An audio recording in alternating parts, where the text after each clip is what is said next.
Hello guys! Ako nga pala si Ben Kun. At ngayon, papag-usapan natin ang tungkol sa tropa. Iba talaga pagkatabi natin yung mga tropa natin, no? Pre, oh. A few moments later. Pre, oh. Meron nga akong kaklase nun. Tapos, lagi na talaga akong kinukulit. As in, sobrang ligalig niya. Sobrang ligalig na makipagdaldalan. So one day, isang araw, namantsahan niya yung uniform ko. Oh my God!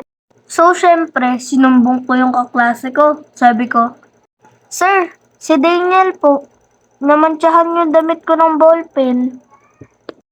Itago na lang natin siya sa pangalang Daniel. Pero di talaga yun yung pangalan niya eh. Malamang, tinago nga eh. So ayun, nagsorry naman siya sa akin kaya tinanggap ko na lang yung sorry niya. So yun lang guys, sana nagustuhan nyo tong video and don't forget to like, share, and subscribe. Yun lang, bye! Ay, kung gusto nyo pala magpa-shoutout guys, comment lang kayo dyan sa baba. Yun lang, bye!